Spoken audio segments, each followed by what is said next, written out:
I've been looking for a worthy adversary, someone I can lock horns with. Because though my life makes more sense when I'm alone, it's not nearly as interesting. Alone, it's not nearly as interesting, so I look for a worthy adversary, someone I can battle to the death with. Because it can't be about love, you see. Love can't exist on the terms I demand. It's never that pure. What I demand is never that pure. As I'm looking for a worthy adversary, I slither up to you like a snake, and I tempt you with a golden apple.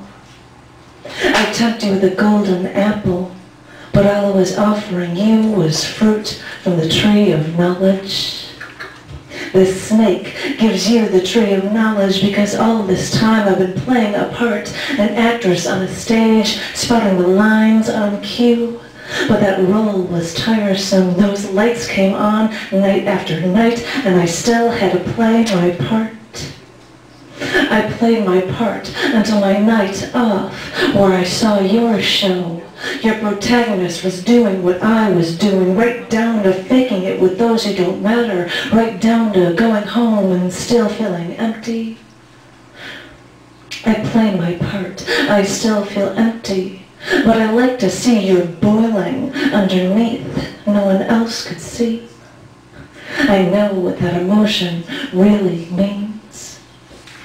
When I know what that emotion really means, I wonder if we could get together and write our own play.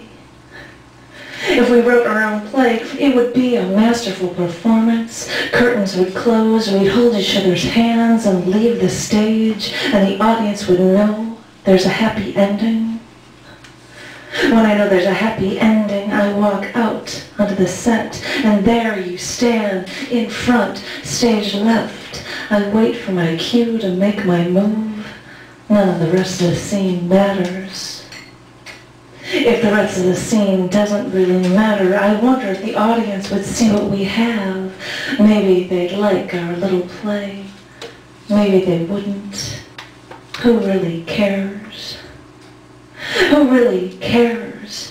Because after I tempted you, you now tempt me and tease me and torment me and tell me everything I was afraid to believe. I was afraid to believe, and now you talk and reach your hand into my brain and pull out my thoughts and shove them into your mouth and spit them back at me. You spit my thoughts back at me again, and instead of filling me with terror, it fills me with joy. It fills me with joy because I thought I'd lock horns with that worthy adversary, but now every day is like Valentine's Day. It's like candy and flowers and springtime and hearts and cupids and sunshine, and those cliches are beginning to make sense. No longer locking horns and everything making sense. I stand here like a statue after the performance of our lifetime and wait for the reviews. As I wait for the reviews, I wonder what they'll say, though none of it matters. None of it matters because I know what you are going to say. It's everything that I've always wanted to say.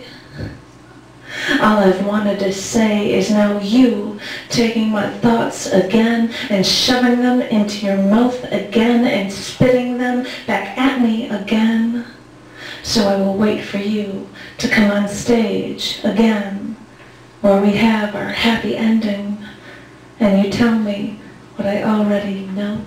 Wow, very nice. I hope stylistically I tried to do that see like at the rhythmic thing and change the verses and everything. So I mean it's not really an extreme sestina variation, but it's an extreme something. It's great. Well, thank you. I'm glad you like it. I did that in honor of you, my love, and in honor